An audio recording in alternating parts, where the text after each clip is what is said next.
Salut, c'est Renaud, investirrenouveau.fr. J'espère que tu vas bien. Aujourd'hui, je suis en compagnie d'un autre Renaud.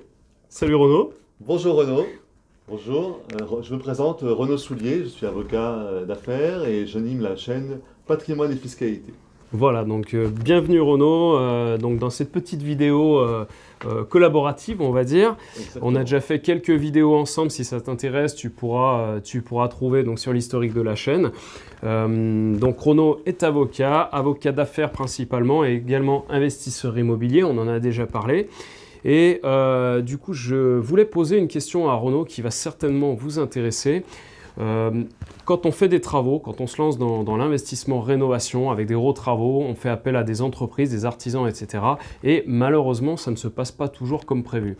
Donc, on s'est dit que ça pourrait être intéressant de vous expliquer un petit peu quelques points on va dire de détails auxquels il faut vraiment prêter attention quand vous préparez vos devis, vos contrats, etc. Et puis, que faire éventuellement si jamais ça dérape, des retards, des soucis, des malfaçons, etc. Quels sont les recours possibles? Donc, pour ça, Renaud va pouvoir nous en parler un petit peu parce que tu me disais donc que tu as déjà eu affaire à beaucoup de dossiers de ce type dans ton Oui, activité passée, c'est ça? oui, tout à fait, j'ai eu effectivement à traiter des dossiers de cette nature-là, soit sur le plan amiable avant d'être devant le tribunal judiciaire, soit devant le tribunal de grande instance de Lyon en l'occurrence, et effectivement c'est tout de suite des difficultés d'ordre pratique, des difficultés de délai. Ça prend du temps, ça coûte de l'argent, et pendant ce temps, les travaux ne sont pas exécutés. Donc il y a forcément des choses à mettre en place en amont pour que Mhm. précisément, en tant qu'investisseur, tu puisses te mettre dans des bonnes dispositions. Et donc c'est ce qu'on va voir ensemble au travers d'un petit atelier pratico-pratique, C'est simple ça? et ludique, forcément très didactique, hein, Ouais, ce ne sera pas un cours de Non, droit, non, c'est c'est pas juste un pour cours de donner, droit. comme Ouais, d'habitude, bien sûr. les indicatifs, vous éveiller un petit peu par rapport à ça, et puis bien sûr, ça vous permet, si vous voulez en savoir plus, de contacter un professionnel à ce niveau-là. Voilà. Donc, on disait tout à l'heure qu'il y avait donc principalement on va dire deux phases. Il y a tout ce qui se fait avant, la Oui. préparation, donc au moment où on établit les contrats, les devis, etc. Et puis après, la deuxième partie, c'est une fois que le chantier est démarré, que les travaux ont commencé, quand malheureusement on se retrouve face à un problème, comment réagir une fois. Mais pour pouvoir réagir correctement, souvent ce que tu m'expliquais tout à l'heure, c'est que c'est quand même préférable d'avoir bien préparé en amont et d'avoir surtout bien rédigé les contrats, les devis, etc. Donc quels sont déjà les éléments indispensables à mettre en place, ou du moins ceux que tu recommandes? Alors, l'élément principal du côté de l'entrepreneur, c'est le devis. Tu es entre investisseur, tu vas consulter un entrepreneur pour réaliser des travaux de rénovation et effectivement, l'entrepreneur va faire un Mhm. chiffrage qui va ensuite être dans un devis. Et ça, c'est un premier document contractuel qui est très important. Et dans ce chiffrage, l'entrepreneur va deviser les différents postes de dépenses, maçonnerie, plâtrerie, peinture et autres lots de rénovation. Et puis, il va s'engager sur un délai. Alors, il va s'engager ou pas sur un délai. Toi, en tant qu'investisseur, ton approche et ta demande doit porter sur un délai de livraison des travaux, parce que ce délai de livraison, et je t'en parlais tout à l'heure, il a plusieurs intérêts. Alors, je continue. Vas-y, je t'en prie. Ce délai de livraison, il a le premier intérêt, c'est de toi te permettre de constituer ton dossier de financement et de pouvoir savoir à partir de quel moment tu pourras mettre en exploitation l'appartement ou le bien à rénover. Deuxièmement, ça permettra de savoir à partir de quand tu pourras rembourser le prêt, puisque tu vas avoir en face normalement les rentrées de location. Et trois, et surtout, c'est qu'à partir du moment où ce délai n'est pas respecté, ça te donne un argument de poids vis-à-vis de l'entrepreneur Mhm. pour justement, en phase amiable ou judiciaire, trouver avec lui un terrain d'entente ou pas pour le permettre de finaliser les travaux. C'est vrai qu'un des plus gros problèmes, un des soucis, c'est pas forcément les plus graves d'ailleurs, mais qui revient le plus souvent justement avec les artisans, c'est le problème du non-respect des délais ou du dépassement des Bien délais. sûr. Et effectivement, comme on le disait, autant pour à la limite un particulier qui fait des travaux dans sa résidence principale, le délai est peut-être moins important, mais pour toi, investisseur qui derrière va avoir des échéances de prêt, une obligation de mettre en location rapidement, etc., les délais sont très importants. Donc moi, comme je t'ai déjà par le passé souvent recommandé impérativement de demander des délais à ton entrepreneur et si possible de les marquer sur le devis. Maintenant, effectivement, par rapport à ces délais, quels sont les recours? Qu'est-ce qu'on peut faire? Alors, on les marque sur le devis déjà? Alors, moi, ma première préconisation d'importance, elle est vraiment, vraiment utile, c'est que dans le devis de l'entrepreneur, tu dois faire mentionner le délai de livraison des travaux. Alors, livraison des travaux. Voilà, le délai de livraison des travaux. S'il y a 3 mois de travaux à réaliser et que le devis est fait au 15 septembre, il faut qu'au 15 décembre, ça soit réalisé. Alors, on est entre gens intelligents, il peut y avoir des retards dans les travaux. Il peut y avoir des retards qui sont causés par les intempéries, qui sont causés par un délai de livraison du fournisseur qui n'a pas été respecté, ou par le fait que l'entrepreneur a un empêchement personnel, il est malade, ou ses ouvriers sont défaillants. Bon, ça peut arriver. C'est possible.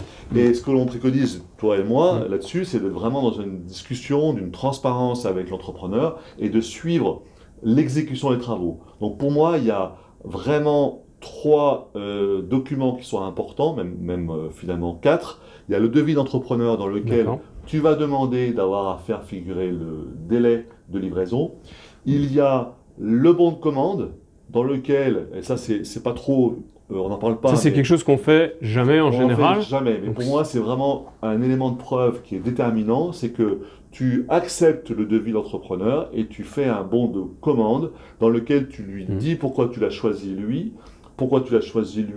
avec les travaux à réaliser, pourquoi les travaux sont avec un délai de livraison date butoir, parce que tu as fait un plan de financement et parce que tu souhaites mettre en exploitation le bien. Alors s'il y a 3 mois, il y a 3 mois, s'il y a 4 mois, il y a 4 mois, s'il y a 8 mois, il y a 8 mois, c'est le professionnel qui doit, dans le cadre de son obligation de conseil, deviser les travaux et fixer un délai de livraison qui soit réaliste et réalisable pour lui.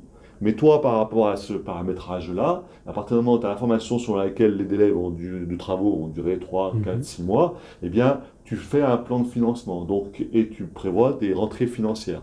Donc, c'est normal que cet élément soit contractualisé.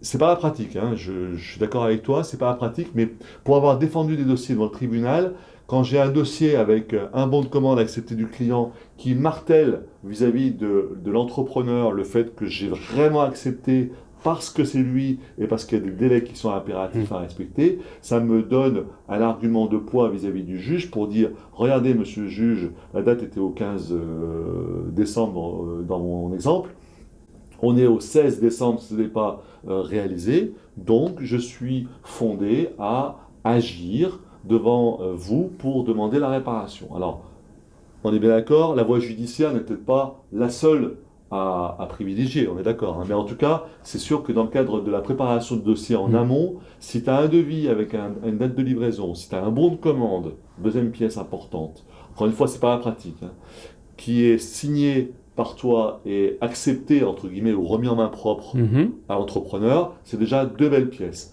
La 3e pièce, importante de mon point de vue, c'est le planning des travaux.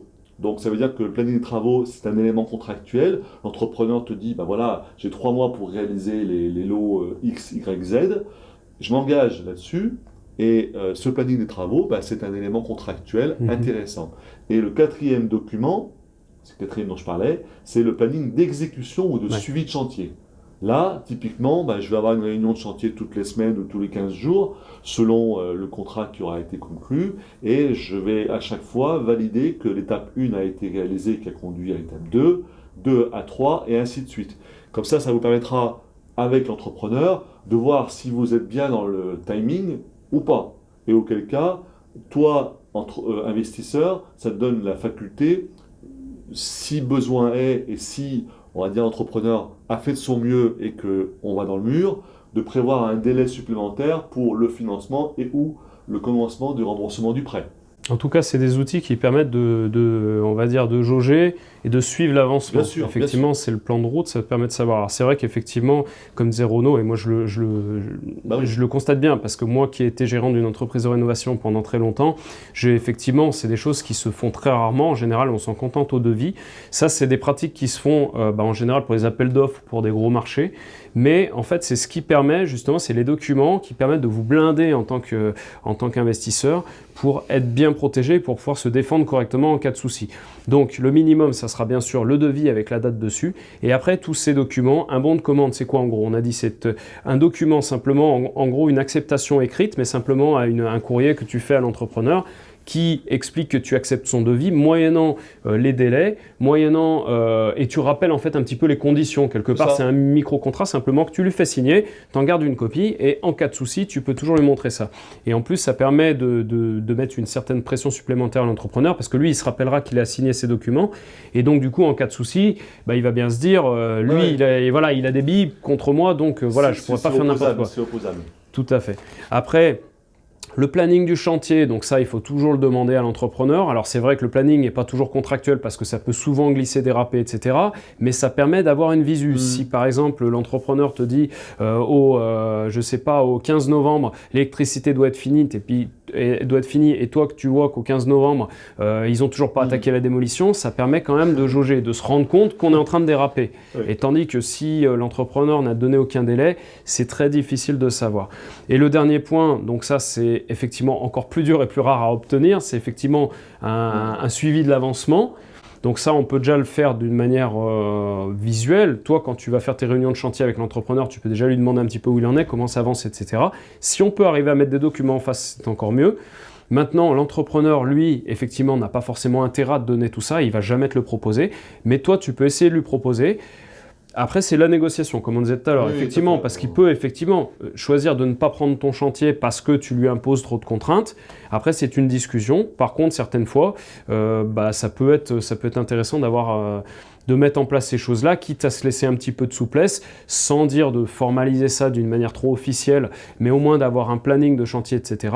On va dire le minimum du minimum obligatoire, c'est le devis avec la date. Voilà, alors effectivement, pendant que tu parlais, je réfléchissais aussi à un point qu'on a abordé, c'est celui des pénalités de retard.